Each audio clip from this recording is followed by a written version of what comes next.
A lot of people think, oh, you're in your 30s, testosterone's probably still where it should be. Oftentimes it's not. We have guys at Game Day Men's Health in their 20s that come in.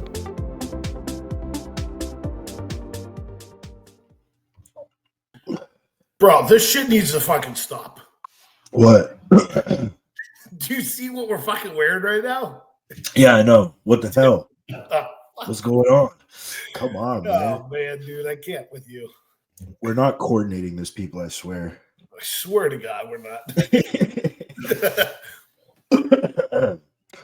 What happened, dude? You were fine last night. Dude, well, so all yesterday, Shay's been sick, and I've been starting to get sick, but it wasn't terrible yesterday. Yeah. I think the whole, like, getting home super late, too, and then only sleeping for, like, 5 hours, just the congestion came on. Yeah, full sling today in the sore throat. It just sucks. Yeah. Yeah, I felt like I was like, oh yeah, I'm gonna mow the lawn, do this shit, do that shit, dude. I just fucking passed out on the couch. I literally woke up, fed the cats, ate, and then passed out again. I'm like, nope. Yeah, like I was telling you, we got pizza for the Pats game, dude. I ate some pizza and fell asleep like midway through the first quarter. Woke up at the end of the fourth quarter. Yeah, out cold. Yeah, out cold. Great game though. Yeah, what was it? 33-27? Yeah, something like that. Yeah. I mean, their defense has not shown. I mean, like, no, it was the Dolphins, but Drake May looked pretty fucking good. That's what I'm saying. Their offense like got into a rhythm. The entire game, their offense was in a rhythm. So. What's happening? Little indigestion over here. You just literally had like a fucking Luke entrance by Nate today. Yeah. Did any like shit? Huh? Yeah, dude. It's been going around from like everyone, like a lot of people. Yeah, everybody in our household right now is sick. So even down here, people are sick. And like you know when you're like, I don't know how many people you're coaching now, but it's funny how like you coach and like you actually know what's going on in the world because like people will be like, I'm sick. They'll be like, oh, I'm sick in like this area, that area. Yeah. So like, it's like I feel like almost informed and like all over the place. Yeah. There's people in like whatever Texas or Pennsylvania, like just one area, You know what region has the sickness at that time. It's weird. Yeah, it's weird like that. How was the show, Nate? It was good, man. It was a really well-run show. It was in a huge convention center, like almost like Nationals was in Orlando. And it was at Fort Lauderdale. I don't know if you ever guys have been to Fort Lauderdale. It's beautiful. It's a very rich part of Florida, like yachts and crazy likeness. And it's only 45 minutes north of Miami. So they're like really close to Miami. A lot of money is in that area. And it's Janet Leillou's she promotes the show. She used to be Miss Olympia bikini. So it's a very big bikini pro show. There's 42 girls, which is crazy. And then they had men's physique too. And then the amateur was so small though, dude. I was like telling Zach, my client, I was like, man, we should have had you do that show because like literally there was like 2 heavyweights, 2 light heavyweights, and just like no bodybuilders, man. Which it was weird because one, like I said, it's in Fort Lauderdale, which is an amazing and very populated part of Florida. And 2, the convention center and like the place was very nice. The lighting was sick. Like the whole venue was amazing. It had like an expo, a little mini expo with like vendors. So I was surprised the regional portion wasn't bigger. You know what I mean? So it's probably it might be because like some of the national shows that have just happened. You know what I mean? Like and then in September, October. So probably like by the middle of October to like probably like the first or second week in November, everyone's going to start jumping in shows. Yeah, for sure. It's probably just like a little month and a half buffer period. Yeah, it's like a little layoff because North Americans just did, and Nationals is still like 12 weeks away, I think, or something like that. Yeah, like, people are already qualified and they did North Americans and they're like, hey, I'm going to do Nationals. They're like, fuck it. I don't need to requalify. So yeah, but no, it was a fun show. It was very well ran. And the thing about those pro shows are nice is like they have the amateur like morning and night. So that's how Tampa Pro is too. Like, so if you're a pro, it's like literally pre-judging is at like noon and then finals is at like 3 or 4. So we were done at like 5. 6 o'clock at night finals. You know what I mean? Because they'll have like the finals of the regionals at like later on in the night.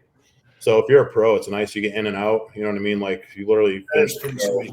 so you can eat food and like enjoy the rest of the day. And Yeah. nothing worse than when you're like craving food and then you get out at like 10, 11 o'clock at night and there's like nothing open. Like, Yeah. That's the damn truth. Yeah, you're holding there once or another. What up, bro? What's up, guys? How y'all doing? Good. Crazy year for you, buddy. Yeah. Oh yeah. And it's a big jump for you. I know you wanted to win, obviously, but Yeah. that's when you're right there. But like, this just solidifies you're just it's a moment. It's just a matter of time, right? So. Oh yeah. I mean, even after the judging feedback I got back in 2021, like literally like both the judges who actually responded to me that had the same exact critique for me. It was like, you just need a bigger, harder back. Like everything else is good. And they're both like, it's not a matter of time of if, it's just when. You know, the old dirt pros just keep at it. You know, life's just been so insane the past 3 years until this year that just was never able to kind of get back into it. I was gonna say you had a little break in between, right? When was the last time was like, have you been on stage in 2 years or something? Was it? No, dude, 2021. Nationals 2021 is the last show I did. Yeah. I planned on doing it again the very next year. And then I had another surgery on my groin from the try and fix infection.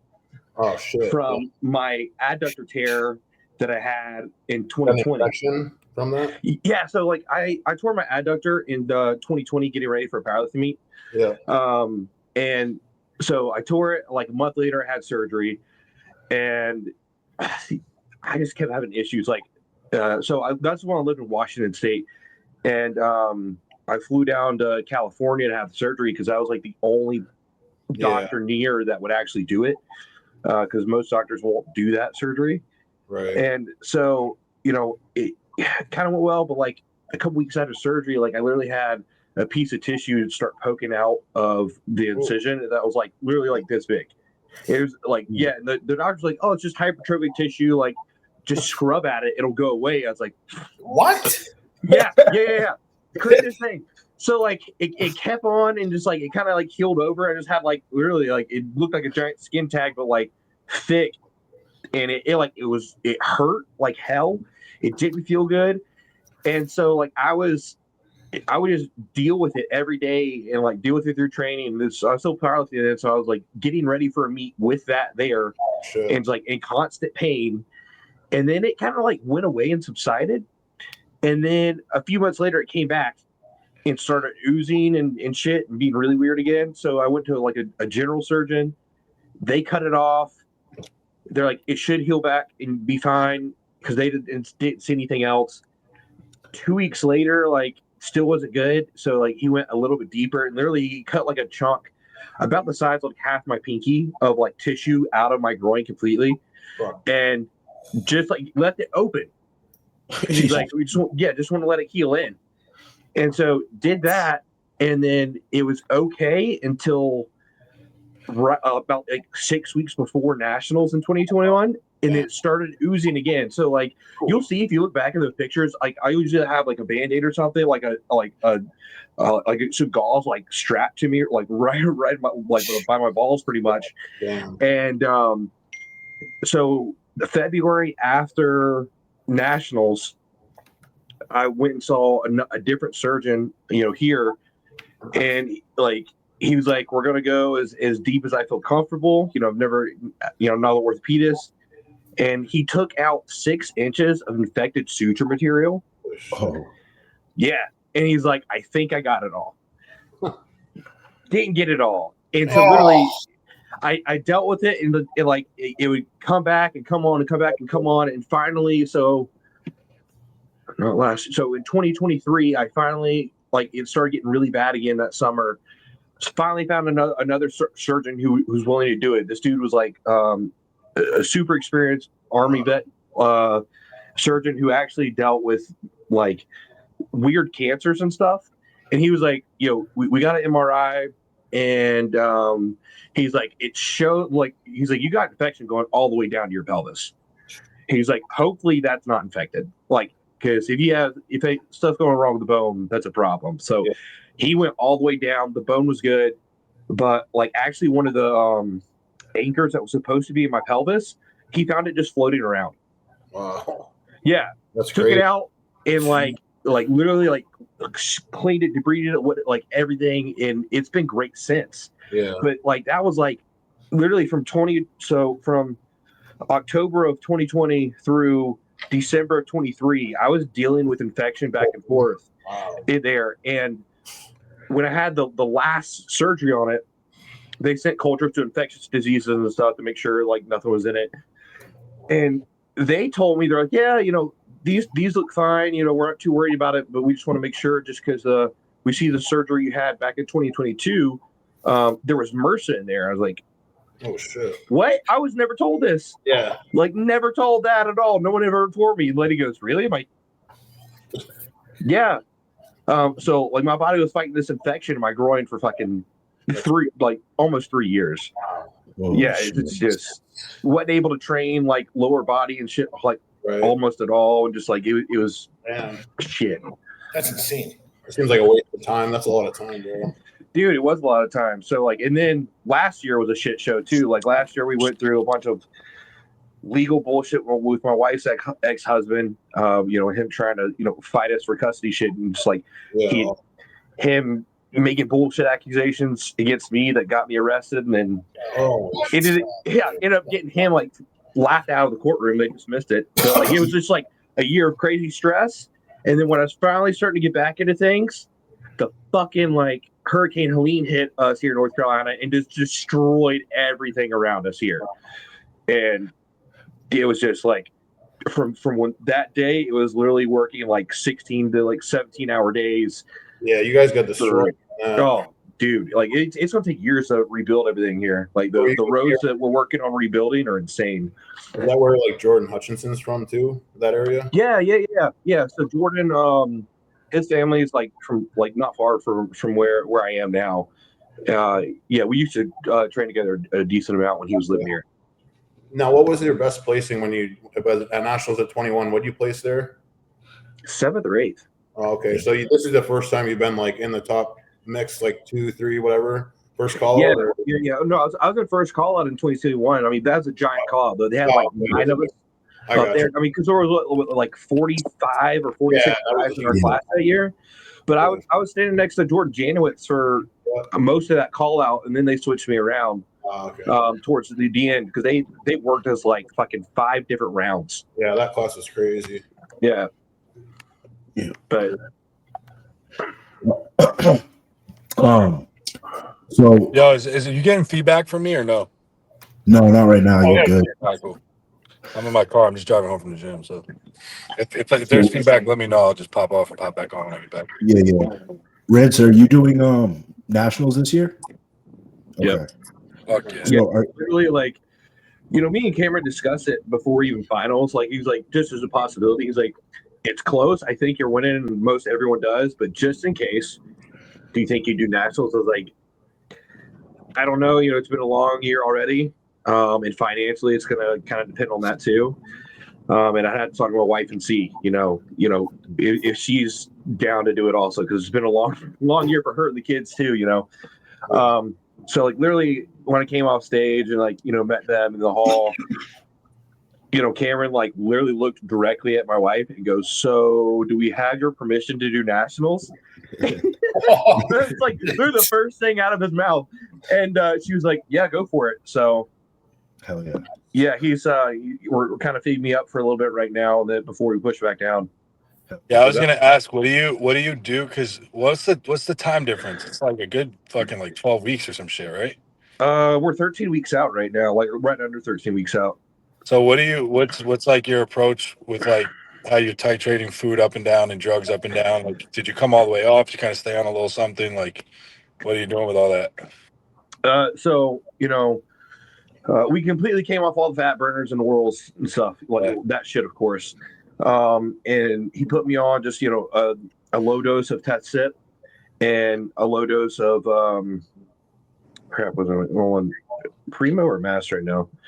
But it's like 400 milligrams of test, that I'm on currently, and just a little bit of I should be able to tell you. I'm put up 200 milligrams of Primo and 150 of Mast. That's what we're doing right now. Food, he bumped so like the Monday after the show, we went back on a plan, and he bumped my carbs up to 400 grams a day of carbs, and then actually on Friday he bumped it up to 440. So where's your do you feel good training and shit right now? oh dude, I feel so good training. So good, like motherfucker, bro. I switched also, like I switched back to doing some John Meadows training, and I'm running this Creeping Death program. And so it's a lot higher volume than what I was doing, but the pumps I'm getting are stupid. But it's awesome because I don't have to use as high a load as I was using, with just top set, back down set stuff. And my body just, dude, it's loving it. Like I everything feels full and just like pumped for days. It's awesome. Hell yeah. How heavy are you right now? Yeah, because that would be the one thing. That would be the one thing for me that would be really difficult to like extend a prep that long. Would literally be gym performance and just like getting back to feeling like myself in the gym. So like, because that's the shit that really will wear me down at the end of a prep is like, man, I tell Nate this like every fucking day, like how bad I just want to be a fucking animal in the gym again. You know what I mean? And like enjoy my training and feel full and get good pumps and not be lightheaded in between every fucking set. You know what I mean? Yeah. So if you're at that point, with food where like you can like push and feel good in the gym again, that makes such a big difference, bro. Yeah. So first, to answer your question, Nate, I'm 239 this morning. Because actually, I've done North Americans to nationals twice, so I get where you're at. And like also for me, it was more of the mental fuckery. It's honestly the physically is so easy because you get more food, you can stay within like striking distance. Like it's really not the physical part. Like all the fatigue and all that stuff is not a problem. I'm sleeping better, but it's more the mental like fuckery of staying in shape and like not really like for me like when I'm in prep, the best part about prep is like seeing the changes and like that excitement of like I'm seeing these new striations, seeing this, that, and the third, and like once you're already in prep, like you've already seen and unrevealed that package. You know what I'm saying? So it's like hard to like not necessarily see those change. You know what I mean? Like you're there and you're like, man, like you'll see in like I bet in like 3 or 4 weeks you'll know what I'm saying. But like where you're like, come on, is this gonna happen? Like is a show here? Like you know what I mean? You sort of get antsy because you're in shape, right? And you're just sort of waiting. You know what I'm saying? And it's a long wait. You know what I mean? So. For me right now, that part's not bad, dude. My appetite is so goddamn sky high. Yeah. Like I've never been this hungry. It's crazy. And I look literally like I look at after every meal, I scarf it down so fast. And I've always been a notoriously slow eater and had a shit appetite. Not right now. And no, like it's funny when we were at it was like 2 days out of North Americans, Cameron was feeding me a lot of food. Like I was having 400 grams of rice in it, for every meal. Yeah. And my buddy flew in from Washington, and literally like he saw one of the meals I was making. He's like, "Oh man, that's gotta be awesome, just sit down and eat a meal like that." And like he's seen how slow I used to eat. And he was like heating up his food, and by the time he was done, I was finished with it. And he goes, "Did you just eat that all of it?" I was like, "Yeah." He's like, holy shit. Even my wife the other night, we went out to dinner the other night, and I had a steak and just a potato, and literally I ate it before she was even halfway done, and I was just sitting there staring at my plate. And she was like, "What's wrong?" I'm like, I want more. Right. I'm so hungry. Well, dude, you probably honestly catch a good growth too from it, because this is like when someone ends a show, it's like you want to be as strict as possible, but it's hard, but you have to, right? So it's like you're perfect right now because of nationals. So like you're getting an extra food, you're getting those crazy pumps, like the training is insane. So you probably might grow a little bit into this next one. You know what I mean? Well, here's the thing. I grew into North Americans. Oh yeah. I started prep for North Americans like at like around like 229. Oh shit. Damn. Yeah, and because of the way all last year and stuff went, right. I was like pretty much on maybe I would if I felt like actually taking it, I'd maybe be on like 100 milligrams of test a week on the weeks I felt like doing it from pretty much from June until January. So like once I actually in March, once I was like, all right, I'm gonna fucking compete again, it's pretty much just recomping and putting tissue back on. And once because I did from March until July, I was doing everything myself, and then I brought Cameron back in. And he bumped up doses of stuff, and then everything just like fucking changed even more. Responded. And he was like, "You're going to grow into North Americans, and then after the North Americans, we're probably going to grow some more into nationals. As well. And then I can't wait till after that to like actually have a good structured offseason rebound after that, because I think I'm going to blow the fuck up. It's almost be 240 right now with not trying to push food. Well, I was going to say, I'll hit a new body weight high that I've never been. Did you make heavyweights pretty easily for North Americans, or were you right at the Yeah. So I think it was like 2 weeks out still that I was in the upper 220s. I was still holding like 228, 229. Okay. And then it was about a week and a half out, like, or 2 weeks out, that like all of a sudden just started like dropping. Yeah. And which is just wild for me, like how fast I changed at that time. Yeah. And it was like every couple of days, like my weight would just like drop. There was one point where like nothing was happening, and Cameron was like, I don't really know why your body's not changing. He's like, because the only thing I can see is your sleep, because I was getting like 3 to 4 hours of sleep a night. And I was like, honestly, I think it's the gear I'm taking, because I was using some like test probe and mass probe that I had on hand, and it was bad. It was super painful, and I was so inflamed from it. And there's one day I was like, I hurt so bad I could almost train, and literally one day I didn't take it, and then 24 hours later my body weight dropped 2 pounds. And so I told him this. I was like, I ordered some other stuff. I was like, dude, I'm not going to take anything until this other shit gets here. I get it. And like literally 24 hours after stopping that, it was my body weight went down 2 pounds. The next day, 2 pounds more, and 2 pounds more. It was just inflamed from bad shit. So it happens. Yeah. Are you gonna come in and are you gonna be a super at nationals? You guys plan on being the super? I have no idea. If I don't care what I am. Honestly, if it's all about the look, right?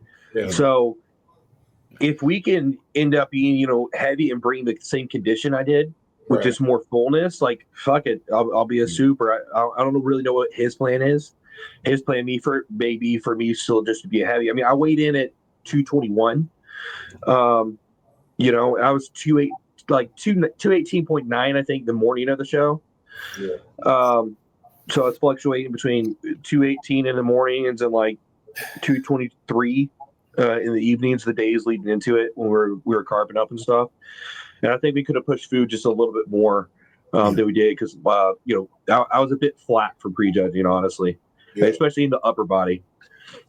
So I want to ask a tough question here. Maybe not a tough question, but I watched the live stream, and I think we were all talking in the group chat. I think we pretty much unanimously had you winning. Did you personally, after prejudging going into finals, feel like I won heavyweights? Yeah. Yeah. Well, honestly, I was there in person, and everyone there at the show too. Like literally, like I honestly thought he was going to win the overall. Like in the prejudging. Yeah, I knew what everyone told me. Whoever won heavyweights, I knew was going to win the overall, just because that was easily the best class. Yeah.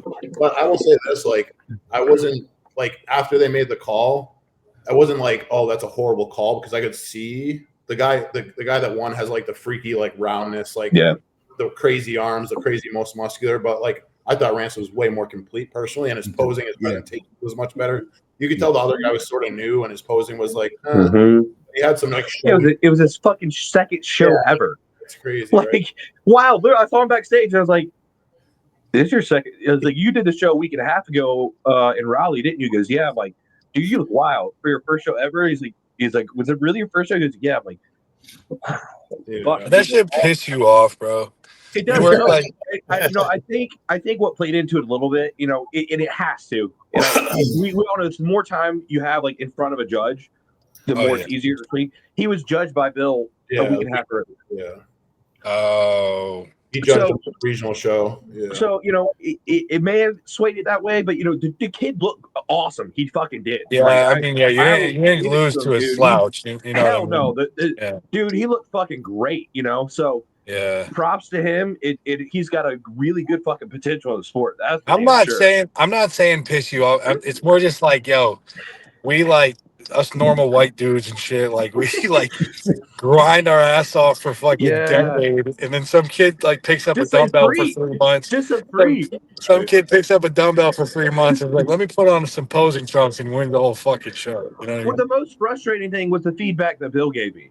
I came off stage. And I know where you're going with this. And he goes, "Don't change a thing." Don't change anything. And I was like, what do I need to review? Nothing. You were perfect. I'm like, yeah, that sucks. Like that's like what? That's like tell me something at least, because it's like, what do you do now? You just, you know what I mean? Yeah. Don't change a thing. Hey, you're perfect, bro. You just got second place. Yeah. It's like, fuck. Yeah. That was a good look. Really good look. Really complete, polished. Thanks, man. It was I loved how I looked that morning of it for sure. Did you work with a posing coach at all or no? So I worked with oh god, what? She has a lot of guys with Joey Bell, right? Yeah. We tweaked a couple things. For the most part, my posing was fairly solid before getting with it, but there's a couple poses he did tweak and it helped me improve for sure. Because your presentation was really good, man. It was like very polished. You seemed like everyone up there. You know what I mean? Like I noticed your posing was really good. I always focus on posing, man. I always have for every show, and like literally every show I've done, the judges have never had anything bad to say about my posing, and I hammer practicing it. I'm big on not being a person who's up there that has a wild physique but can't present it, right? Because you see that, especially at regional level, but you also see it at the national level. You see guys that you're backstage like all the time. Dude, you see it at the pro level, bro. Yeah, and then exactly. You see a pro level too, and then like they present it like shit. And you're like, you would place so much higher if you actually just fucking posed correctly. Right? Yeah, fucking Crizzo, bro. Someone teach Crizzo how to pose. Yeah, 100%. So I gotta ask, from one bald guy to another, did you end up losing your hair, or what? Did you end up going completely bald? Because you look so much different, bro. It's good look, but like it's so much different. It's not completely bald, so like I'm just super thinning right here. I got you. And like, so honestly, I just started shaving my head just because it's easy, and I was tired of going to finding the time to get a haircut. Yeah. And fucking paying for it. I was like, this is stupid. I'm just gonna buzz it all the time. Right. And it was just getting so thin back there too. It's like I'm just gonna start actually just fucking shaving it. Dude, I love it. It's so easy. Like I just do it in the shower. It's great. Yeah. As long as you can grow something on your face, you don't need the shit on your head. Yeah. Exactly. Yeah. Mm-hmm. You say that now, Luke, but what if you just lost your hair, dog? Bro, every prep it gets Luke bald.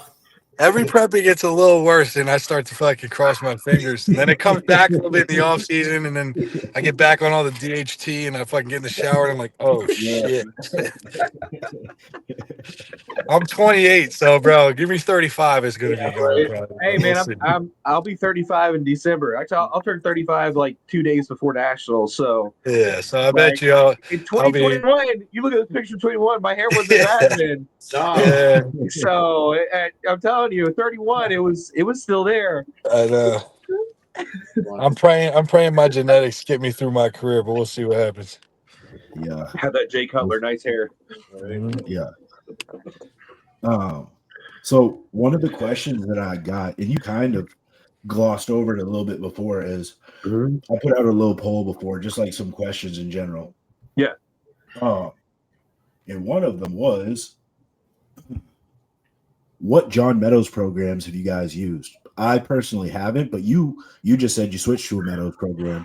Bro, so I'm using Creepy Death right now. That's the first one I ever bought from him, and I love it. It is so fucking intense, and like you look at it on paper, you're like, it's not bad, and then you do it, and then you're fucked up. I mean, you just like if you look at the leg day from week 1, which I just did. It's on squats. Well, you start off on lying on hamstring curls, and you do like 6 sets of 10 with 20 seconds rest in between.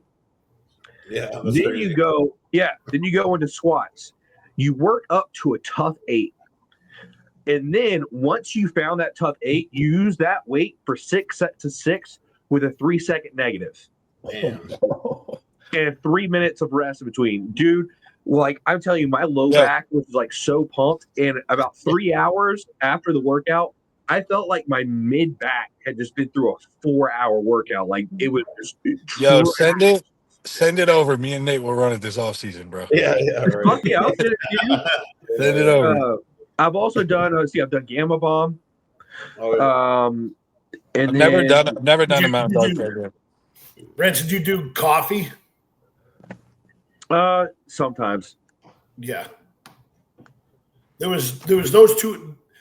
I have those. They're 2 separate workouts, but they're fucking. That's the name of that like 2-set program. It's called. Yeah. Okay. No, I haven't done that one. Dude, they're fucking brutal. No, dude. Some of this stuff is Bulgarian unreal. splits. He has you do like Bulgarian split squats. Oh, I've heard like his boat. Yeah, I've heard some of the Bulgarian split squat of death. The Bulgarians of death. Creepy death. I think that's the first time he put it in a I program. was through one fucking set and on one leg because he has you do one leg at a time. Yes. I went outside and I fucking yacked. Oh, yeah. I wasn't even 3 minutes into the fucking set. I'm like, dude, this is fucking nuts. Literally, feels like someone takes a taser to your glute after you're like, your glute is you're like, what the hell? Yeah. It's brutal.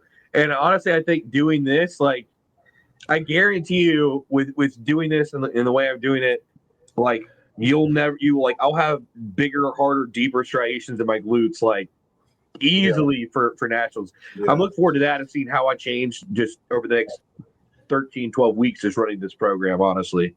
That's what I need, bro. I need fucking fat ass cheeks. I gotta fix that this off season for sure. That wellness off-season program. Yeah, I'm getting a wellness program, bro. Fuck it.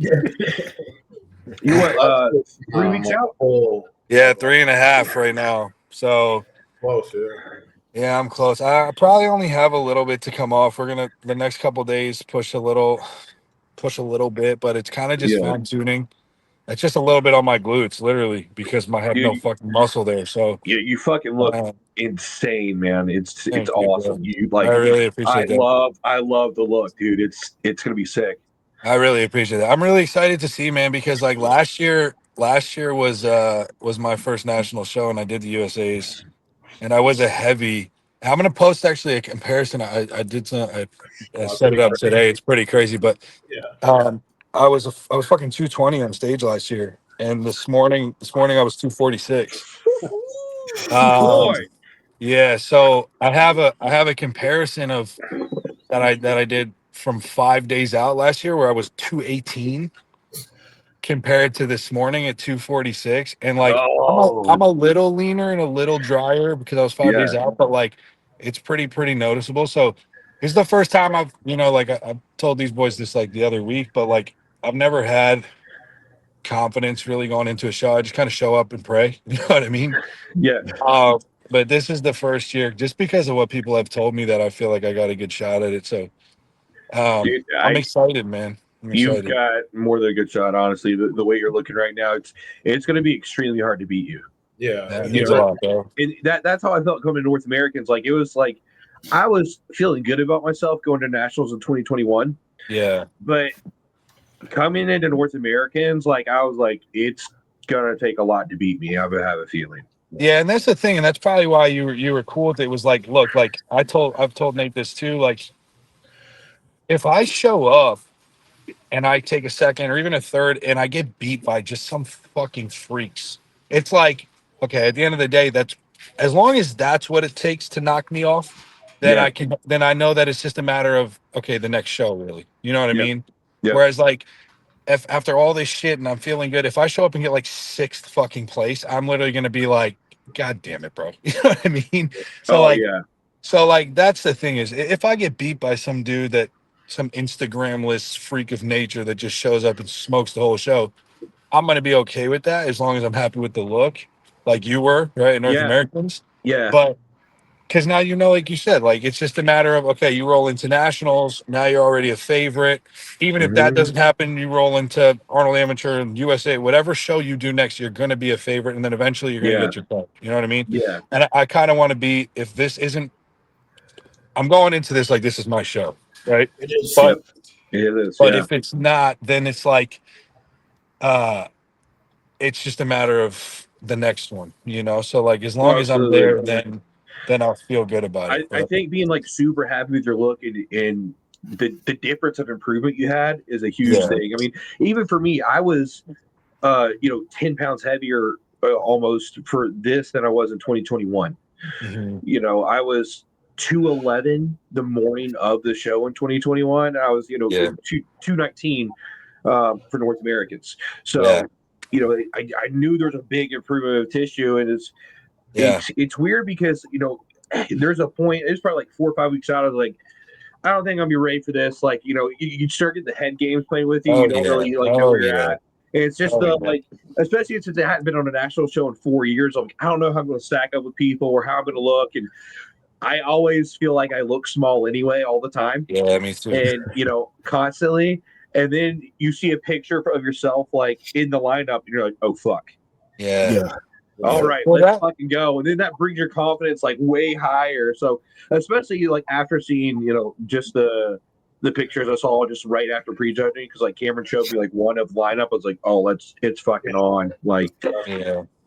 I think that's Luke. I honestly feel like that's where you're struggling the most because the last time you were on stage, you were 220, and now like you're potentially going to step on 245. So it's a mind Yeah. fuck that you don't realize like how This much is the you thing, but improved. this is the thing too, and 45 Ranson kind of alluded to this, and I said this to Nate before. I think this is the difficult part about competing at the national level specifically.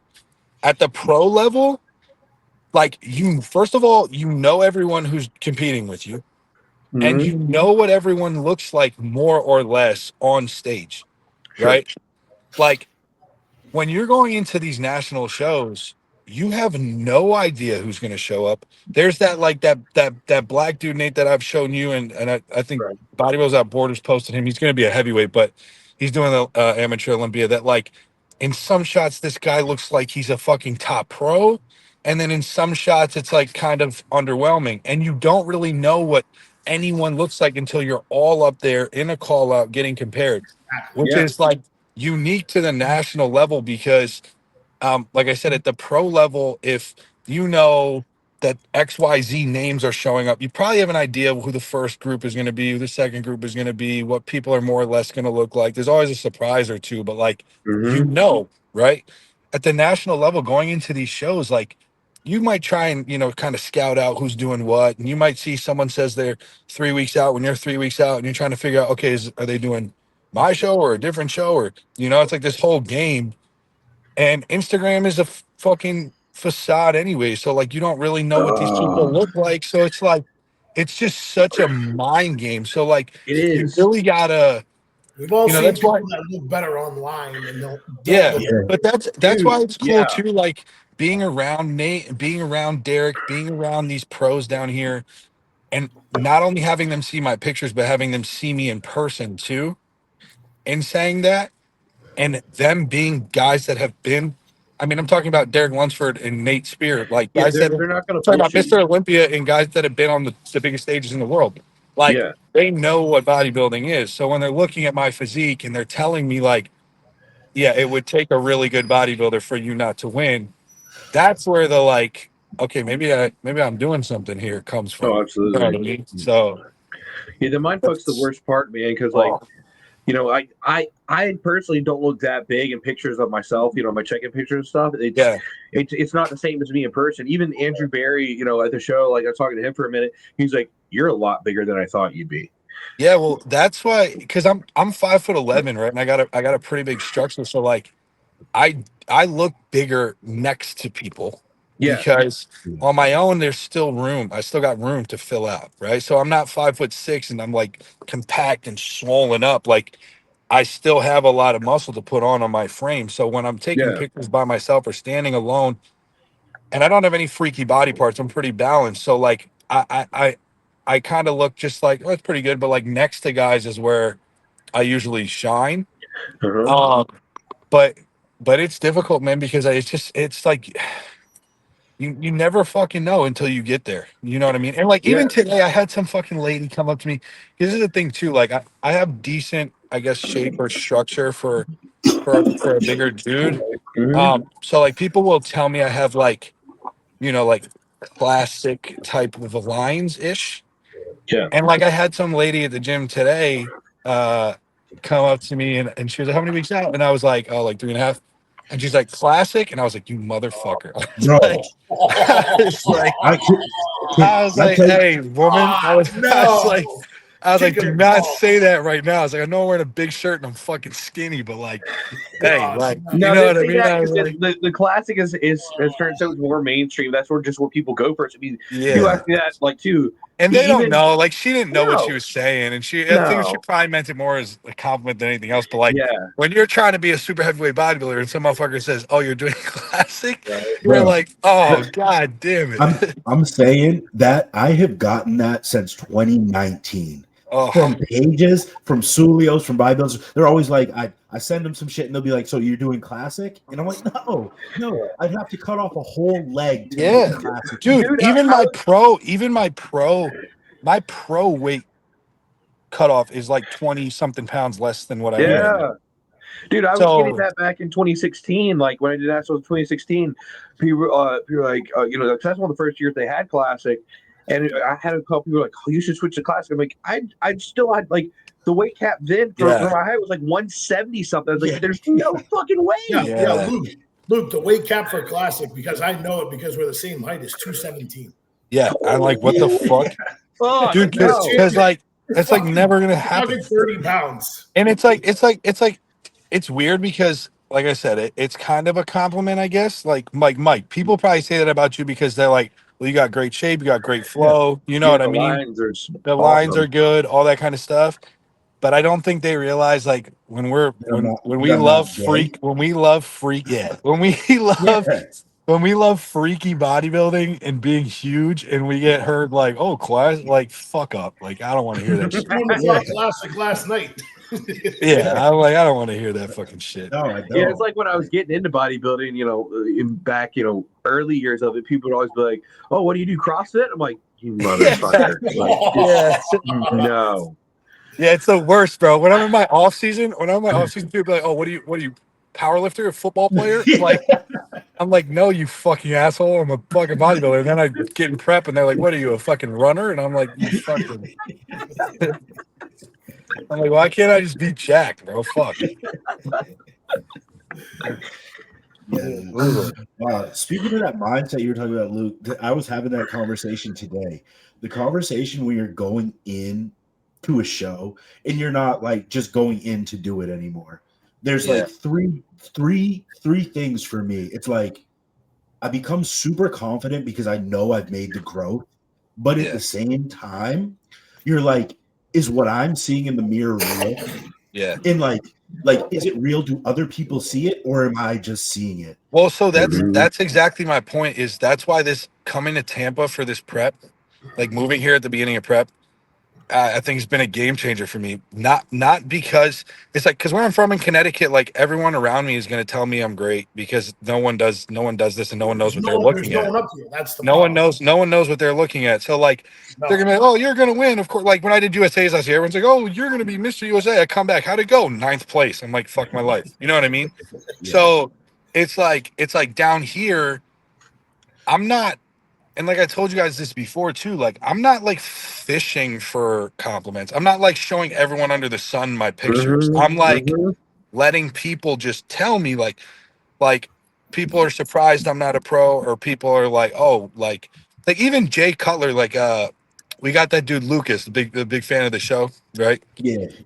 And he sent Jay my stuff, and Jay was like, oh, he's got a great back, he's got to fill out the frame a little more, he's got to bring the legs up a little bit more, blah blah blah. And then Lucas, he sent me the screenshots. This was pretty fucking cool. Lucas was like, "Oh yeah, I think he's got a good shot in like 4 weeks at getting his card." And Jay was like, "Oh wait, he's not a pro? Like, who is this Oh, kid?" yeah.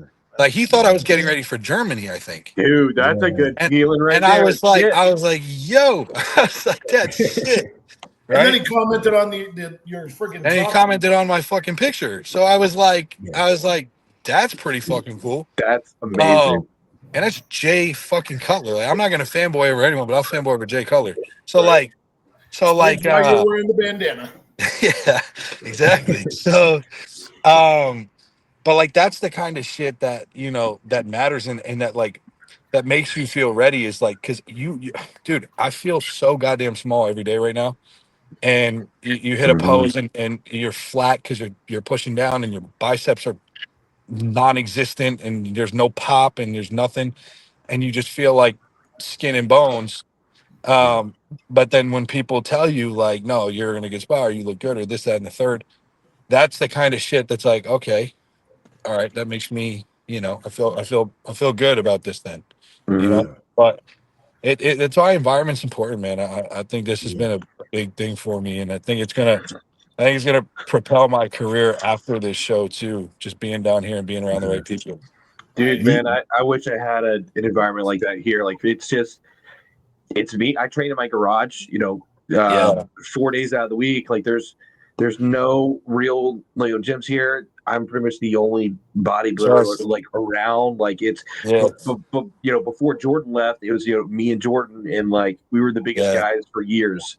So it's like Yeah, it was the same. It was the same thing, and like, because the part of Connecticut I'm from too, like this part of Fairfield County area, like near New York, it's just like it's like suburbs, like white moms and families, and it's just like it's not nobody. Like people are like think bodybuilding is like a weightlifting competition. Like it's like yeah, they don't even know. yeah. It's like Oh yeah, so. There's just I know exactly the type of feeling.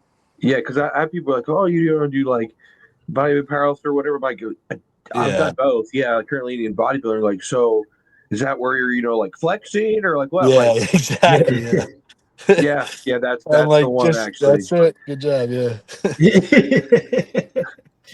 Yeah. Ranson, what do Yo. you is it do you not have a preference, but what have you enjoyed more? The powerlifting aspect of your weightlifting career or the bodybuilding? Yeah, And it's for kind what of a hard reasons, I question guess? hard question to answer. 'Cause, I started with bodybuilding, right? So I started bodybuilding in 2011 once I quit wrestling in college. I was after my sophomore year, I kind of was just done with the coach and tired of cutting weight and not being wrestled. Like there was a tournament where I cut 16 pounds in 4 days after Christmas and didn't get wrestled at all. And I was like, fuck this, I'm done. And that was back when I was 140. I was wrestling 140 then, and stop that and started getting to the gym and just eating, and it was awesome. Then did my first bodybuilding competition that year, just ran it through 2016. In 2017 is when I tried out powerlifting, and I was way better at it than I thought I'd be. Like I had no expectations. I was like, my first meet, I was like, I'll be happy if I total 1,500. I think I totaled like 1,770 something. Oh, shit. And people were like, "Where'd you come from?" I'm like, "Did I do something good?" Like I still had no idea. But they're both. I like both. Powerlifting is a whole different mindset than bodybuilding is. Bodybuilding is harder in different ways. Bodybuilding's harder from a mental aspect. I say for the most part, especially when getting ready for a show, just because you have to be so mentally disciplined of staying on the diet and like all the days of looking in the mirror and getting to the point where you're flat and not having any contractions and one day you'll wake up and love how you look, and then 3 hours later you're like, I look like shit, and it's rough. And most people can't handle that. Like most people can't get halfway through a diet before they're like, I'm done, or they just start cheating on it all the time. Powerlifting, like the mentality you have to get in that, like it's fun because you're eating everything, and just because you're eating everything and taking the fun drugs on top of it, you feel like you're invincible, like completely. And there's nothing like putting 800 pounds on your back and fucking squatting it and coming down with it. Like it's awesome, but you fucking hurt. Like your body, like everything hurts when you're doing it. Like getting close to a powerlifting meet, like your elbows are wrecked, your fucking like shoulders are wrecked. You know, it can be hard to bench just because they're like squatting low bar like fucks with your internal rotation, and then that leads to elbow pain to where it hurts to bench and then affects your bench in meets. I've had so much fun with both of them. You know, I don't know what my number is currently now, but you know, at the time of my last or my best powerlifting meet, so in 2019, that total put me number 5 in the world at 220. I knew like right after my second deadlift, I knew that I'd beat Dan Green's numbers at 220, which is like, that was like, what the fuck? Crazy. If I hit this next one, like that's even like that's just stupid, you know, puts you world best. But bodybuilding always has a special place on my heart, man. I grew up loving it. I've always wanted to be like fucking big and jacked. And Yo, you're kind of unique. Like I feel like a lot of powerlifters that bodybuild have a specific look that's like that's dense but not aesthetically pleasing. Yeah. And you're kind of the opposite. Yeah. I think it's because a lot of those people start with powerlifting first. Yeah. So, you know, with me starting with bodybuilding first, you know, I did 6 years of that before I ever got into powerlifting at all. Yeah, because usually you can look at a ex powerlifter bodybuilder and see like, oh, that dude used to squat 800 pounds and pull a fucking 900 pounds and bench sit. You know what I mean? They got like a thicker midsection and different shit like that. Your strength, in my opinion, in bodybuilding is your aesthetics and is your shape. Yeah. Which is like not common for someone who powerlifted at the level that you did. Yeah. You know? Yeah, So I agree. Cool. I will say I've gone to a lot of powerlifting meets because I got a lot of buddies that do. A high-level powerlifting meet is way cooler than any bodybuilding show I've ever gone It's probably to. way more hype and shit, It's right? way more hype. Oh, dude, like you have no idea. They like the environment of that. It's cool. It's like probably one of my favorite ones, and I didn't even live there. I was just spectating at was the hybrid meet in 2020 in Miami, or maybe it's 2021, and just watching everybody there, like seeing Jamal Browner, you know, deadlift fucking, over a grand was just like, it's fucking mind blowing. It's just sitting there like everyone's just so hyped. And it's just so cool, bro. And the thing is too is like bodybuilding shows like this we're like skewed because we all love bodybuilding, but shit's super gay, right? Yeah. And like and so you could take I have a lot of my buddies, like when I got serious about bodybuilding was when I was in college living with like some of my best friends, and a lot of them will come to my shows still when they can, but they don't know the first thing about bodybuilding. They're just there for me, right? And like they'll come to the show and then we'll go out and get food and they'll just be like, I just looked at 50 glazed naked men, and they're like fascinated. They're like talking about like why is everyone yelling about salt packets and honey and rice cakes, like, and they're like so confused. But like I could take them and bring them to a powerlifting meet, and any guy with any semblance of testosterone watching a motherfucker pull 1,000 pounds off the ground is going to be like, oh fuck yeah, you know what I mean? Like it's going to be hype no matter what. Oh, dude, like some of those guys are crazy, you know, at the top level. Actually, at that same meet, Dan Bell, who at the time, like, you know, had like one of the highest totals ever in the world out of any weight class. Like he was going to try and break the all-time like total again. And someone was back there talking about T&E, and Dan's like, what's T&E? Like, wait, how do you not know what T&E is? Like, you were like one of the best people ever. And so like we gave him some T&E, and watching him like a few minutes after he took the T&E was awesome. He's like, I feel like I can fucking run through a wall. And then he just like downed a couple fucking beers and pulled 900 pounds, and you know, and like it was nothing. And you know, see, that's the savage shit. Like that was what powerlifting. When I first joined the gym, Like that was what powerlifting was like the fucking scary animals that are like coked up, fucking slamming beers and fucking 300 milligrams of anadrol and fucking deadlifting like everything up in the gym. And nowadays, bro, this like new age powerlifting is some of, once again, the gayest shit I've ever seen. Where like kids are eating like they're like sumo deadlifting 100 pounds, trying to stay in the 100-pound weight class in a singlet, eating Rice Krispie treats in between sets and sour straws, and like worried about like it's like it's not the same. Like it You used to couldn't be have nailed just it more savages, perfectly. bro. Powerlifting used to be like the biggest.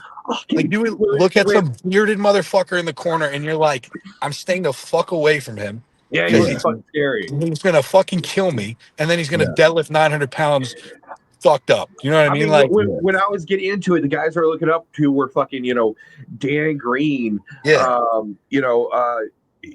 those like just crazy motherfuckers who like the stories I could tell you of people who are around him of like what he took and what he did and like everything, like literally like would it's mind blowing. It's awesome, but even just being around that, it's like you're sitting there warming up and you have people just fucking smacking the fuck out of each other before the deadlift and just like sniffing, smelling salts and yelling. Like I love that part of it. That part is awesome. There's nothing better than sitting there and taking fucking 2 cc's of T&E, downing like 40 to 50 milligrams of Halo and have some tech drops and have somebody smack you on the back. And it's like as hard as they can before you rip a fucking deadlift off the floor. Just like the aggression part of it.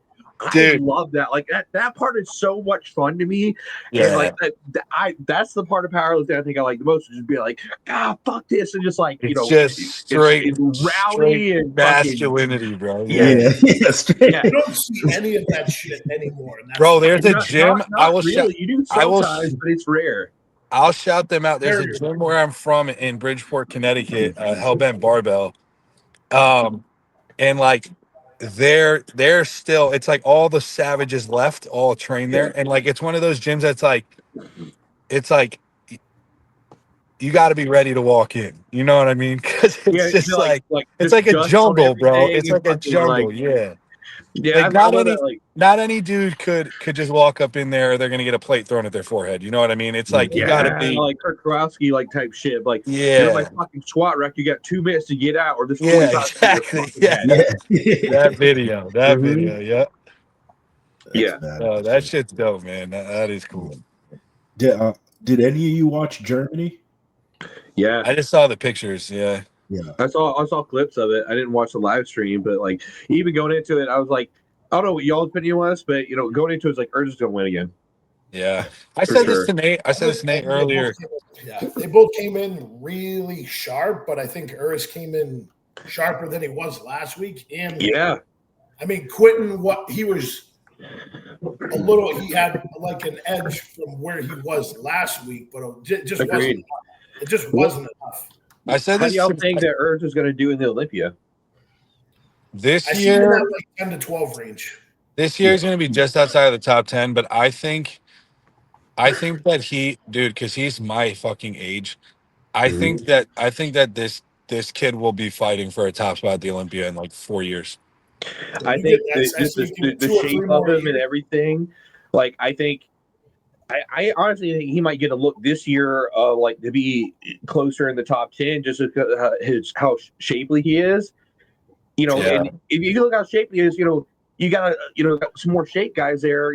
Derek has a good shape to him too. They maybe want to compare, him and Samson and Derek fairly well. I think Urs, needs to bring his back up, of course, but he's gonna, especially in a couple years, he's gonna be super fucking dangerous. Dude, really good, because he's a fucking bodybuilder too.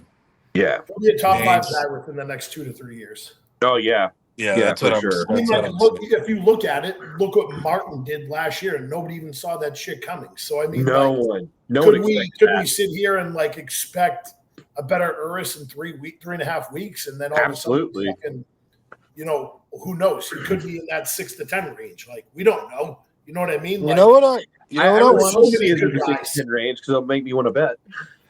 Yeah. You know what I want to see next year, though, and I said this to Nate earlier today. I don't necessarily love these like back-to-back weekend shows with the same lineups. Yeah. They're a little repetitive. Like Yeah. the Germany, Texas. Germany, Italy, Yeah, Texas, Tampa. it's like because like it's basically it's basically a repeat. And like now, I mean, it's like huge congrats to Jordan. But like these guys are now like 2 pro show winners, but they basically won the same show twice. Yeah. You know what I mean? Yeah. And I know this the schedule is what the schedule is. I can't really control it, but like I don't know. I wasn't as excited for this show because I was like, I mean, we kind of knew what it was going to be. You know, like I it's think if probably going to be the I think same if they gave it to ish. Quinton last week and then Urs won today, it probably would have turned out a lot better. But Yeah. Yeah, but it's just you kind of just That's knew. such I a was gnarly shot right there. that his front lat is Yeah. probably my favorite in the league. To be honest. Quad sweep in his chest is crazy in that. Yes. I can't believe how well the body weight stuck to him. Yeah. When I first like heard how much he's weighing, I was like, that's that. I don't know how much tissue that's going to be. That's why I picked him to win Italy, and I'm Yeah. like, and the only reason I did is because I saw when he was on Fuad's podcast, he had said that he had sat down with Steve, and Steve was like, "Dude, you're dangerous. Like, you being 30 pounds up and looking like this," he goes, "You're about to shock a shitload of people." Well, even before like seeing any of that, when I saw the announcement that he was going to Open, there was a couple people I was talking to who's like, he's going to win his show. He's going to win his debut. And there's no fucking way. They're like, he won't even be in the first call out. I was like, all right, watch. Well, it's because people were thinking that the classic Urs was going to compete against these guys. Yeah, like they're like you stupid. could tell if you just look at his face and how sunken it had to fucking get. You could tell he had to starve off so much damn muscle to make that weight happen. And anybody that's seen him, like I saw him last year at the New York Pro. Anyone that's seen him in the off season knows how big he is. So it's like, that's not a 220 or whatever he has to be pound bodybuilder. Like, he's fucking effortlessly growing, bro. Like that's what I'm saying. Like now that he's like, unchained, he's fucking, got the guidance of like Marcus Rule and whatever. And he's gonna start pushing the envelope. Like this kid is gonna be, man, he's gonna be fucking good. He's gonna be really fucking good. He didn't really come into this season at first thinking he was gonna do open bodybuilding. Like I was listening to the podcast with Fuad and Stefan the other day, and he was like, he just kept getting better with more food. So like at one point, we're just like, maybe we should switch it to open. Yeah.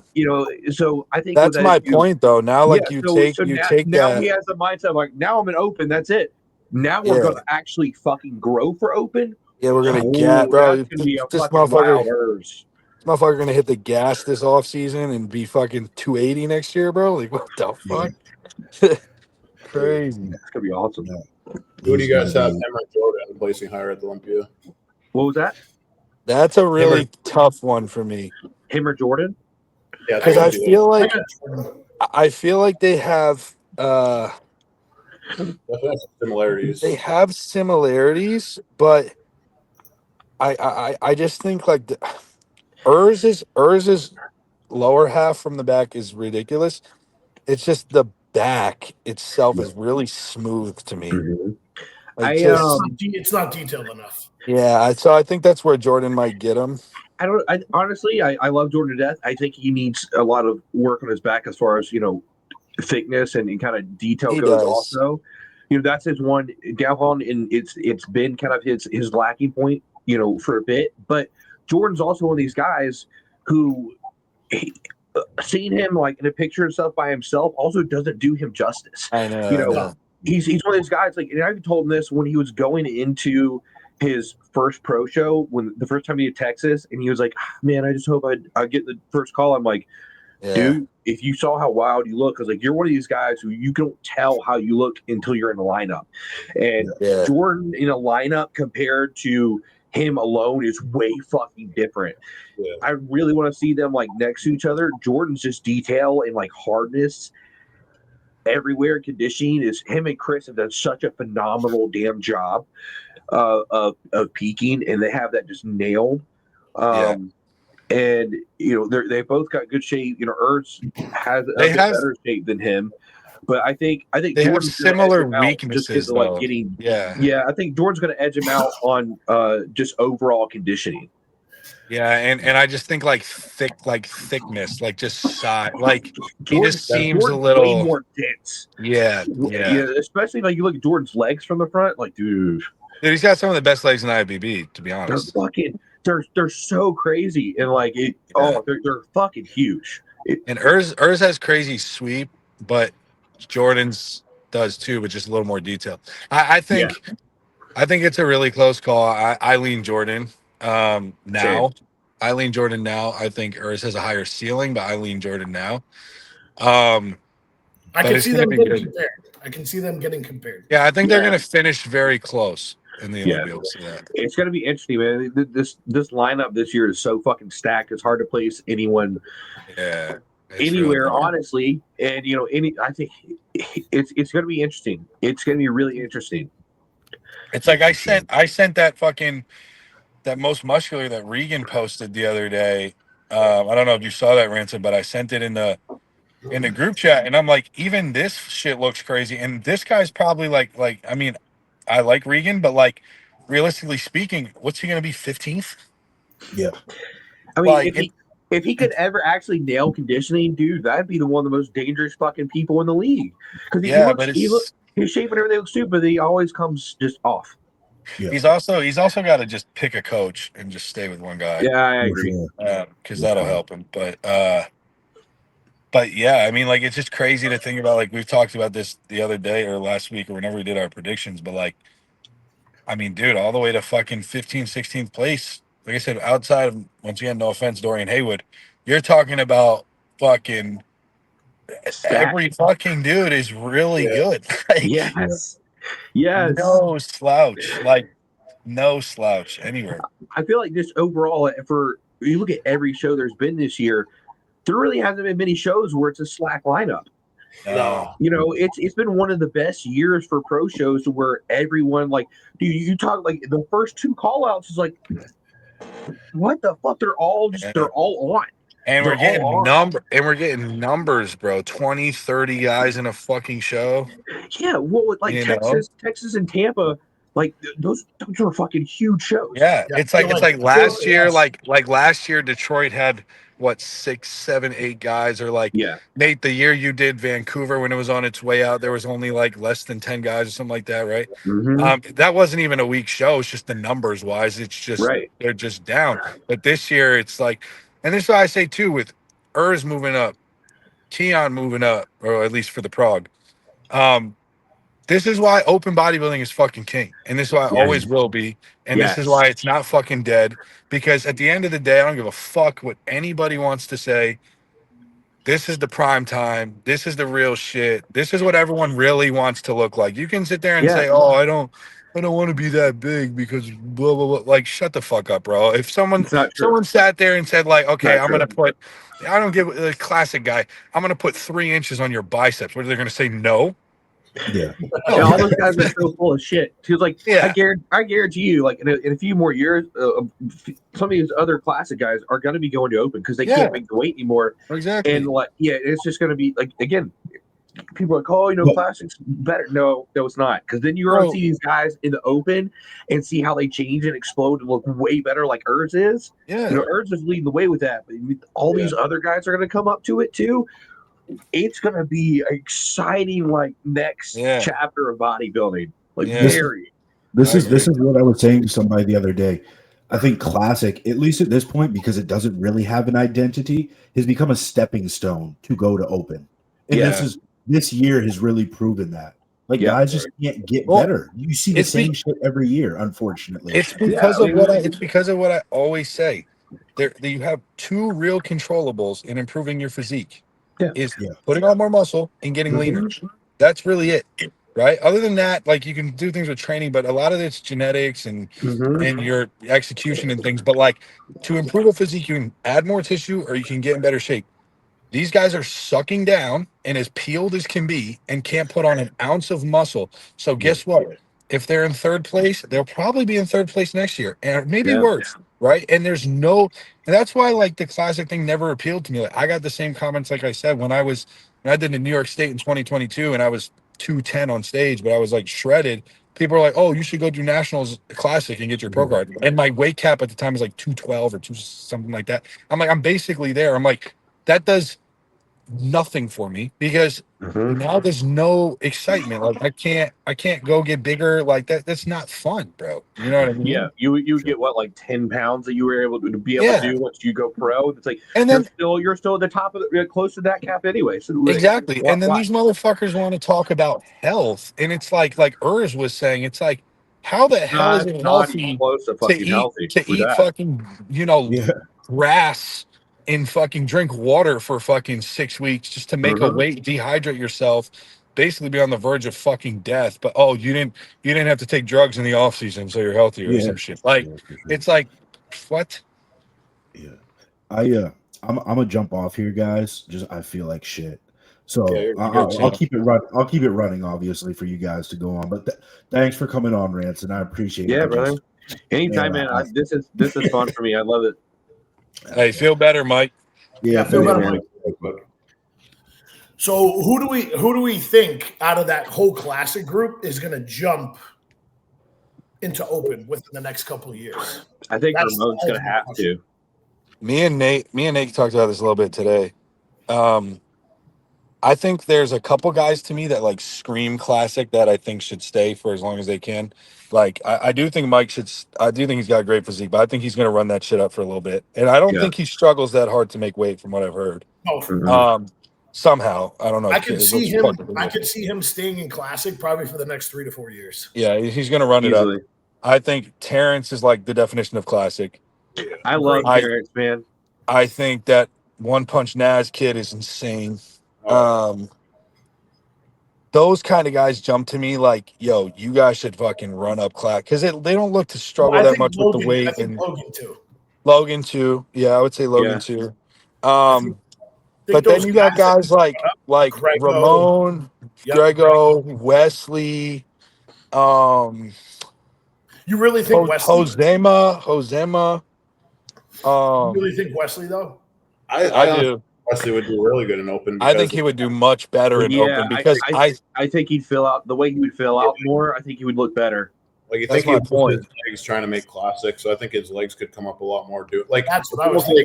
Like with yours, like his biceps and arms were a liability, right? But then he goes to open and his arms are like good. Yeah. I think Wesley would get like that same effect. And honestly, like his structure is like pretty big.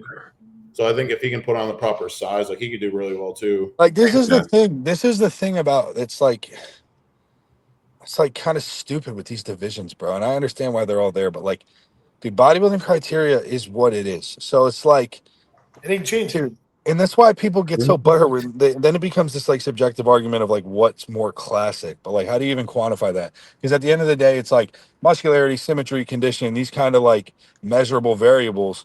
Like Wesley is going to improve on all of those things if he goes into the open, but he's still going to have really good shape. So it's like that's only going to make him look better, which is going like pulling a vacuum is not a means to be a classic bodybuilder. You know what I mean? So it's like he's got this great frame. Exactly. So if he just put on more tissue and filled that big, very impressive frame out, I mean, like if you put him in like Photoshop, bro, and you just like that dude would look fucking crazy. You know what I mean? So like those, even though he probably has some of the most classic structure in the whole thing, it's just like, once again, how do you improve a physique? You got to fill it out, build more muscle, whatever. And he's going to have to move up to open to do that. So even people in open, if the shape is still king in open, because look at the top guys. I mean, look at Regan Grimes is, his shape is immaculate. Samson, Derek, he's the tiny waist. I mean, even like you can go through a list of people. Martin has crazy good shape. So let me ask you, even in open, you know what I mean? Let me ask you this, because I had this conversation with my boy Nick the other day. So classic, I think the first Olympia was what, 2017, 2016, somewhere around there. And like, I think 17 was the first Olympia. I think it came out in like 15 or 16, whatever. Yeah. But that was off the back end of the 2000s era, and then the bubble gut Phil Heath stuff. Right. where like people were getting really butthurt about, because at that point, I mean, you've heard guys from the 2000s even talk about it. They didn't care about a waistline. They cared about max being fucking muscle, huge. right? Rolling. So exactly. So like that's where bodybuilding got a little this way. So then people were like, "Oh, we need to bring it back." Nowadays, because of that emphasis, you look at the top open guys in the world: Samson, Derek. These are Andrew. These are structural guys with beautiful shape and vacuums at 300 pounds, and like tight waistlines, and so like I wonder if that was what the standard was for open then, if classic would have even become a thing, because I think there I wouldn't think have even been a really means for it, because it's Yeah. like these guys are still aesthetically pleasing. They're not just fucking mutants, you know? and it's because of guys like, you know, the Samsons, the Martins, and everyone like that. I think it's skewed the line a little with classic, and that's why people are looking at Mike and being like, Mike should just move to open, or Mike should just go to 212, because you're seeing guys with like tight waist pulling vacuums in the open, and Mike's doing that in classic, so people are just like, he should just go there. No, dude, he fits in fucking classic. He like literally falls into all the criteria that they're asking for. Has a small waist. He just has fucking hollow bones for some fucking reason. That dude looks like a freak, and he'll run the fucking table for 3 or 4 years. Why not? Yeah, that's the thing too, is like you got to, like I heard, you know, Stefan talk about this with Urs too in the last couple of years when they pulled down, and because I forget who asked him, but basically like, why'd you wait till now? And it was because like at that point, I mean, Urs is top 3 in the world, so he's still like, it's like at that point you risk all that and losing the tissue and the difficulty and the health stuff, because you're fighting to be the best in the world, right? So you got a chance at it. He talked about that on the what was it? Wasn't it? Yeah, I forget one of the podcasts. Yeah, but I know what you're talking about, because that's where I saw it.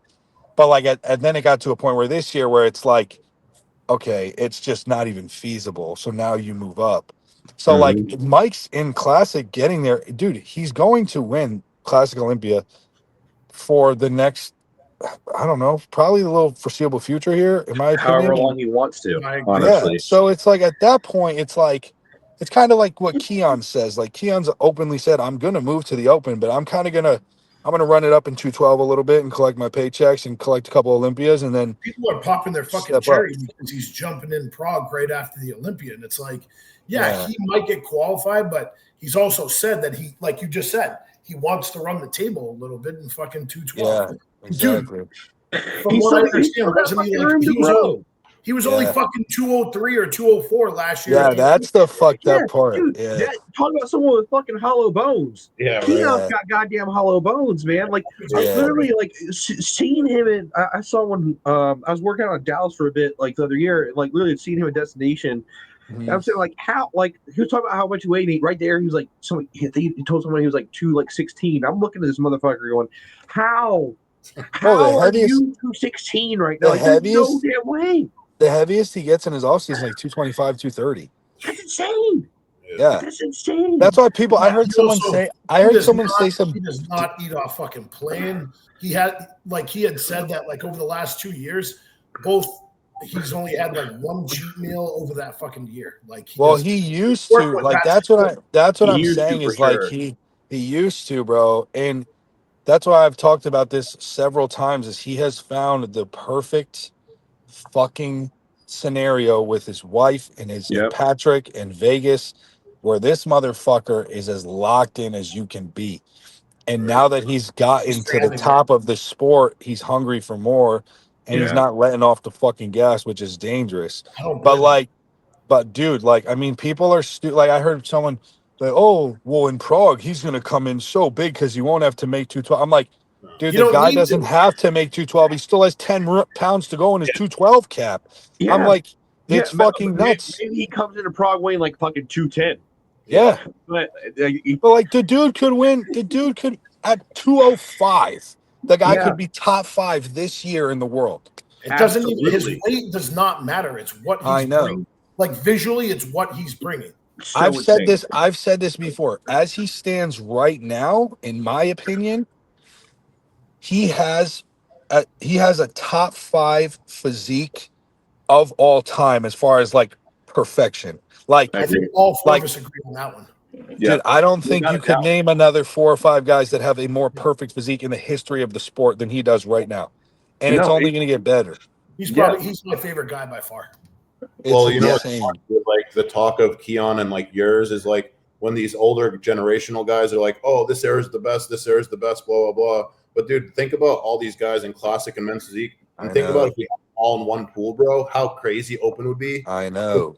Kurz and Keon and like even Mike, if he was in like if we had only open with the current crop of field, it would be insane. Bro, it's because that's one of my biggest. Hey, that's such a fucking good point. That really is a good point because a But lot of that's- people are skewed by the fact that men's physique and classic physique was not there fucking 20 years ago. Yeah, That's one of my biggest gripes with classic though, is like it gives these guys an out to not have to push the drugs or the food or take the time to grow. They're comfortable with Right? where they are. Like I know Yeah. some people personally that like could have been really good open bodybuilders, but they hated the off season and they hated force feeding and they hated the way they felt when they were 270, 280, 290.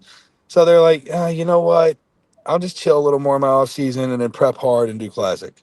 And it's like, okay, now you're just watering down the pool of, because like when you don't have a choice, if you want to bodybuild and the only division there for you to do that is open bodybuilding and you have to put on 20 pounds of tissue to be competitive, you're going to take the time, take the drugs and eat the food to put on 20 pounds of tissue because you want to win or you're going to retire.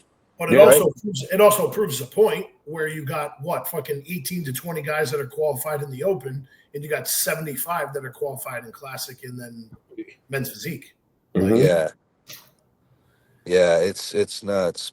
Yeah. I'm happy with the change they're making too with like the point stuff or whatever, but oh yeah, that was extremely smart. that needed to happen with real so many bad. different classes, within classic. It's just stupid. And the shows and the pro cards, and it's just so much. Dude, bro. that's one thing that makes me like. That's the thing that probably pisses me off the most is people are like, oh, it's so easy to be a pro nowadays. Yeah, if you're not a bodybuilder. Exactly. For bodybuilders, what we got like 4 or 5 shows we can actually we've had this, yeah.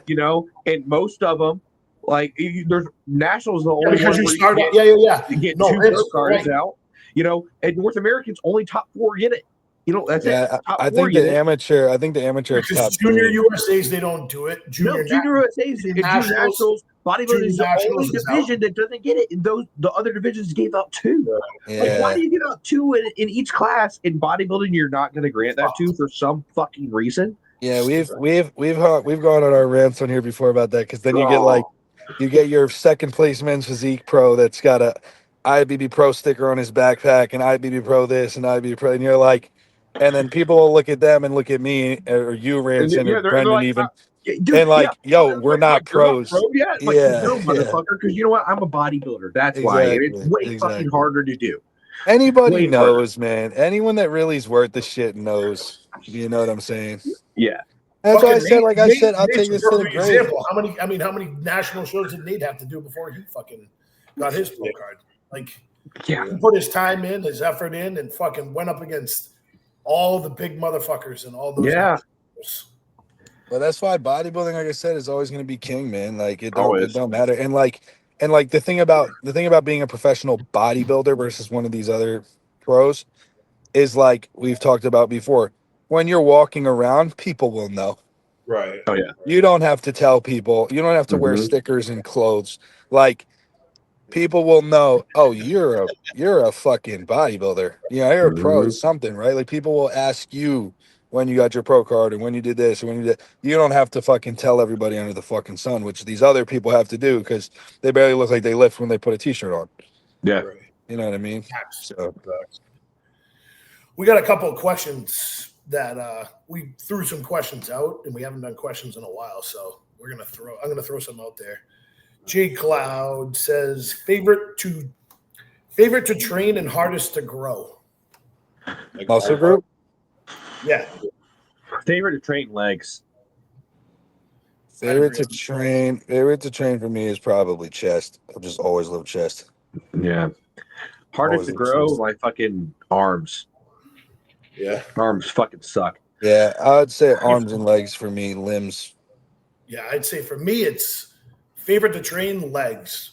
Hardest to grow, chest. Yeah, I would say back, honestly, for me is my favorite to train, but it's also the hardest to grow too. So Look at that, double dipped it. yeah. I love legs too, but it's like a love-hate thing, you know, like back's always fun.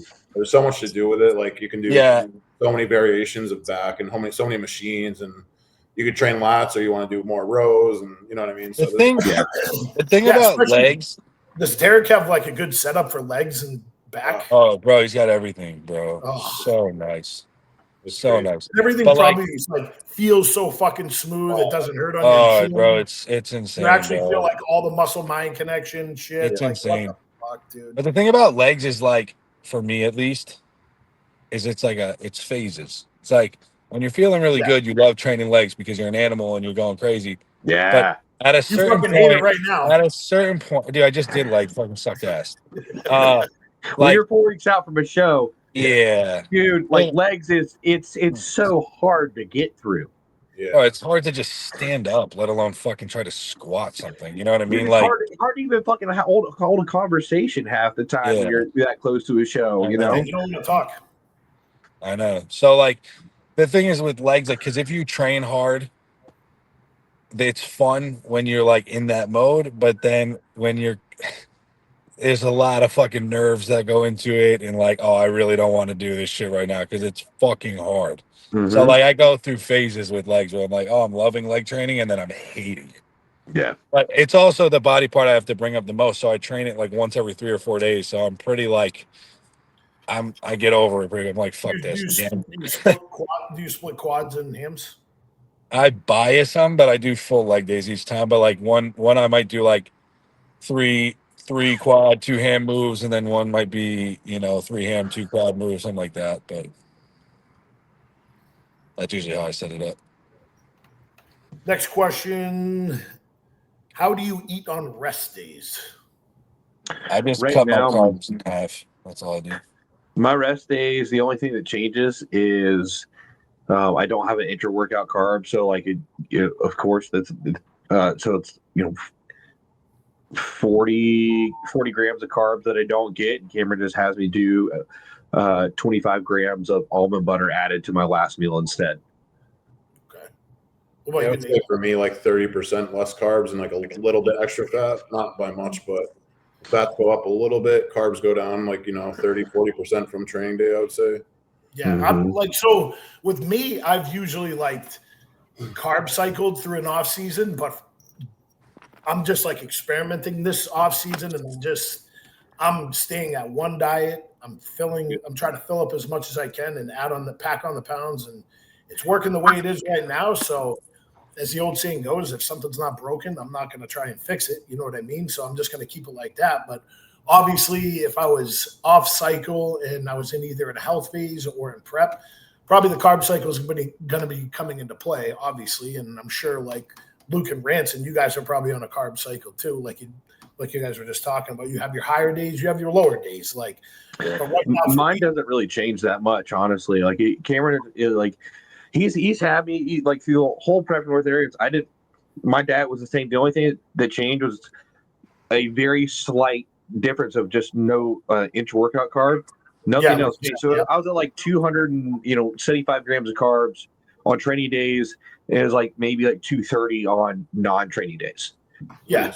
So I mean, like if like digestion or gut health or anything like that became an issue, especially with me just keeping my diet the same, and I was like bowel movements were an issue and everything was getting backed up and shit like that, then yeah, I would probably be willing to change it. But obviously I'm not going to change anything if I feel like everything's running smoothly and I'm not having any issues. So in the past, so like when I was working with Cameron for all season stuff before life got just like too fucking crazy to handle, and I had to kind of step away for a bit. He had me doing on rest days, like before my back days, he would have me add actually my, like on top of all the meals I had, he would have me add an extra meal. He literally he goes, I want you to eat whatever you want. Just make sure it's at least 1,000 calories. Yeah. So Yeah. yeah, he would do that. He's like, I want you to do that like on the nights before you train back. Right. So like the day before. That's just to help, bring up the body part, for that. Hey, I gotta jump off here because my phone's about to die and I gotta get a meal in. So All right. Go get it, homie. I'm gonna talk to you guys. Hey, Ranson, it was good talking to you, brother. We'll stay in touch. Yeah, all right. brother. Absolutely. All right, later, fellas. We'll do one more and then we'll hop off. Okay. So this one's kind of like a loaded question. Balancing volume versus intensity, 2 elements, age of the athlete and different body parts, arms versus back as an example. I mean, for me, I would say also, so the thing with this question is also, for me, I feel like you can also train your volume, meaning like, so let's say you're a low volume guy. I think you can adapt to higher volume if you wanted to, but it's a thing where you have to gradually get to that point. Like for me, when I was younger, I trained with more volume. And like, if I had a guy that jumped in with like, they didn't train with as high a volume, they would get smoked, right? So it's like something that you adapt to, you know what I'm saying? So like you can increase your volume, but it's something that your body is going to adapt to over time. And for me, like I would train, I've always been a higher volume guy. But I definitely over time have gotten rid of like maybe less of the junk sets, if they would call it that. But I would still do like, 2 or 3 working sets sometimes. But yeah, for me, I guess legs, I find I respond better to like lower volume, but like higher repetitions, if that makes sense. Mm-hmm. And so like for my, like, let's say I go train quads, like, dude, I could be in and out of the gym in like an hour and 15 minutes, but the intensity is very, very high. And the repetitions are pretty high too, but like the volume is sort of low, if that makes sense. Yeah. It's less sets, more reps for you. You're doing. Yeah. That makes perfect sense. I mean, with, I switched back to, higher volume, more sets and more reps, now. With a lot of stuff than what I was doing, but my sessions are shorter. Yeah. Even though the volume's higher, my rest periods are shorter. I'm not using quite the same load. When I was having to use heavier load, I'm sitting there resting a lot longer to actually make sure I'm good to go for the next thing. I think I agree with Nate. I mean, you can adapt to either way.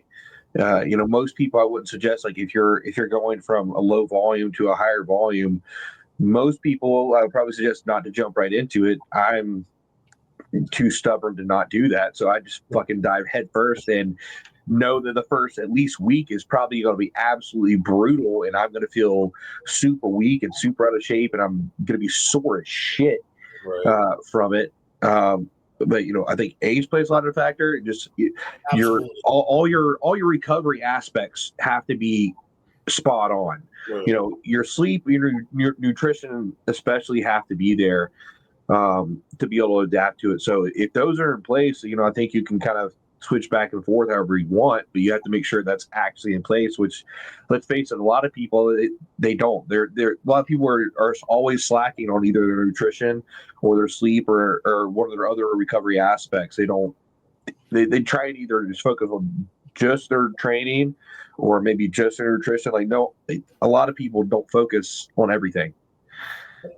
I tend to agree with you too, because certain aspects, like I'll be higher volume, like higher reps, like with say legs and arms, and then other are a lot more intensity with weight and lower reps. So it's like, I feel like you can't, like, you really have to figure, whoever's asking this, you really have to like figure out exactly what works best for you.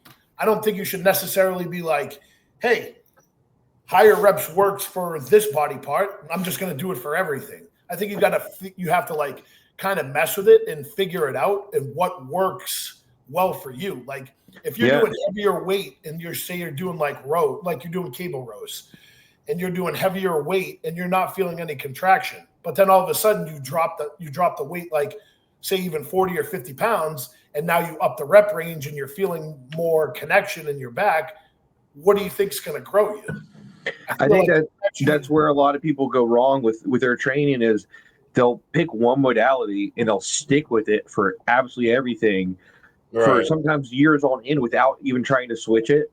And, you know, I feel like that's the wrong move because I feel like you have to adapt no matter what, as coaches, like, yes, do we send out a program at first when we start working with somebody and being like, hey, stay within like 12 to 15 for legs and stay within like 8 to 12 for like upper body.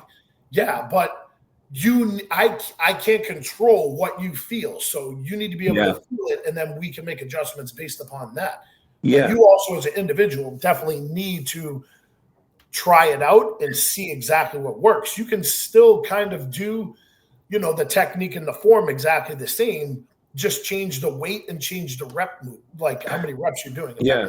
And that's something that only comes with training time too. I mean, you know, I'm not sure exactly how long you guys have been at it. You know, I'm you know, over 14 years deep now, you know, with training, and you know, I've tried out numerous different modalities. You know, after nationals in 2021, where they're like, you had to bring her back, I was like, I got to switch how I'm training back. Like, I have to. Like, I'm going to try it for a little bit. You know, I've never done low volume stuff and the super slow negatives and stuff. It's like, I want to try it and just see if that actually fucking works for me. And it did.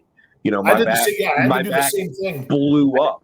Yeah, I had to do the same thing for chest. Like, my chest was so weak. And that was the feedback that I got when I did, like, you know, nationals too as well.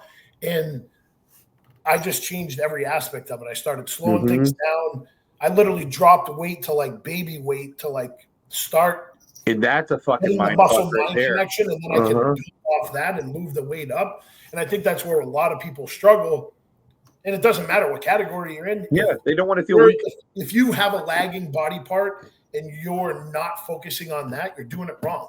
Like, you need to like break it down, start back at the beginning, lower the weight, and actually feel the muscle mind connection, and then you can build it from there. Well, I can tell you how many times, I'm sure you've been the same way too, where you're doing a movement and someone's like, that's all you're doing? And I'm like, yeah. Yeah, because I feel it. I'm actually getting a good lift out of it. Yeah, it's like, because right now I'm working muscle. I can move the weight and put a lot fucking more on there. And yeah, it's going to look cooler. But I've progressed through my lifting career of knowing that's not going to get me anywhere. Like, I used to move some weight with back.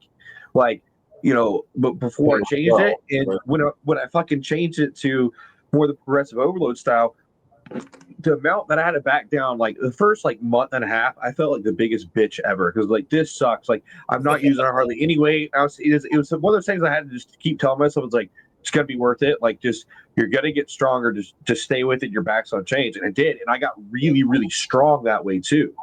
You know, but it was strong in a super controlled manner by the end of it. Exactly. And then it ended up being way more weight than people even used than I was actually using beforehand. But I think people are too scared to change it.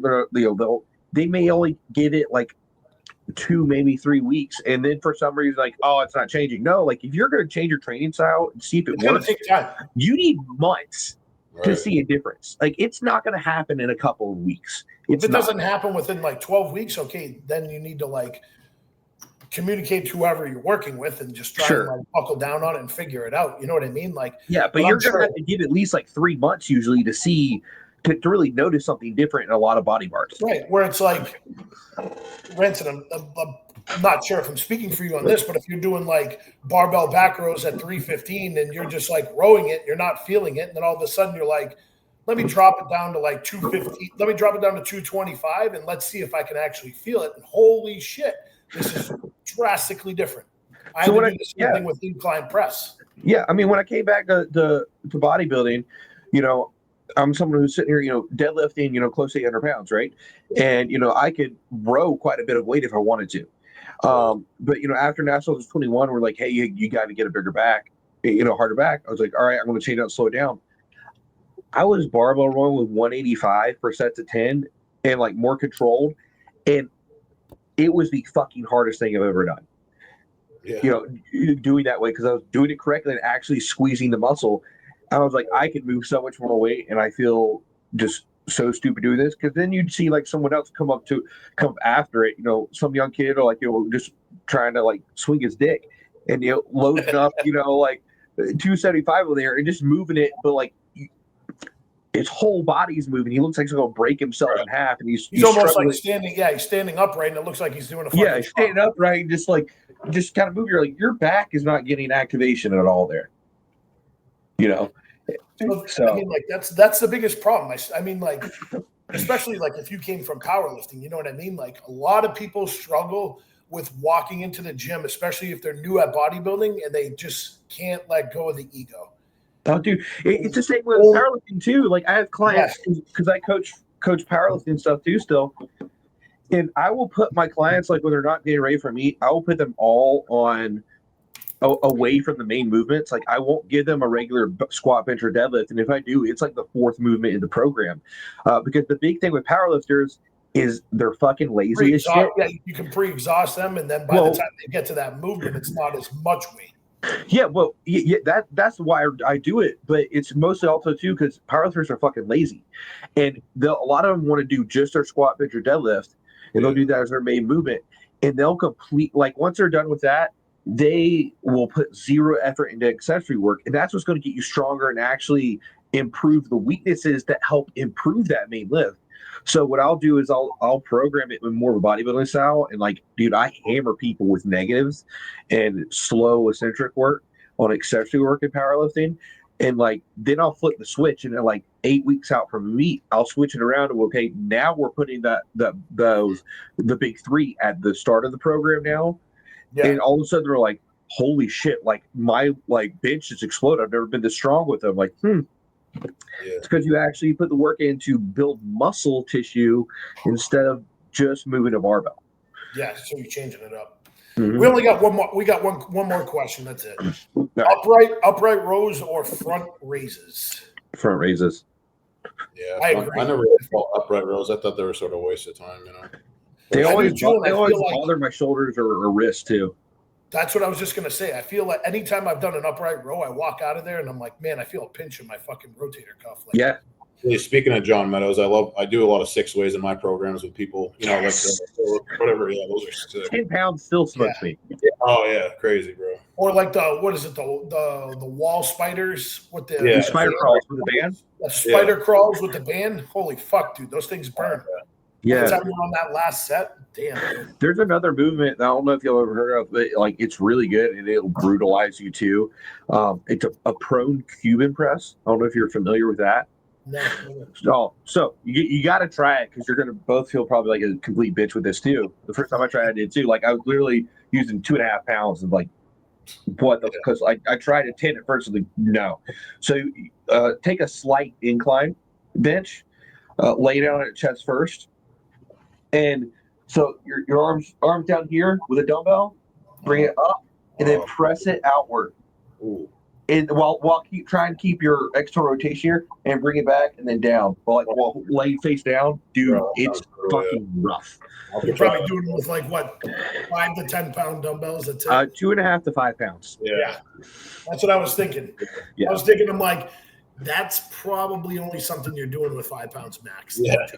Yeah, it's rough. Walk up to the gym, there's this like fucking 240 pound jack guy. You're like, hey, can I have the pink weights, please? Like, you're about to watch this shit. It's rough, but I'm telling you, like, if you have anyone like clients who have like some harsh shoulder issues, especially with external rotation, that builds so much strength and stability there. Yeah, Nice. I agree. No, man, but Ranson, we appreciate you like coming on, taking time out of your schedule to do this. We know, like, obviously you're still in prep and everything like that, so. We definitely want to have you on again before the show if you're willing to come on. Dude, I'm open pretty much every week, so I'd be willing to do that, or however often you're willing to have me, I'll be willing to come on. Yeah, good luck with nationals too, bro. Kill it. Yeah, we'll definitely have you back on before you step on stage. And, hopefully the rest of this prep goes smoothly, and once we check back in with you and have you back on, we'll fill us in to see if you're going to be a super or a heavy and see where you're at that point. And only time will tell for that one. Yep. All right, fellas. Well, have a good night. Yeah. Have a good one, guys.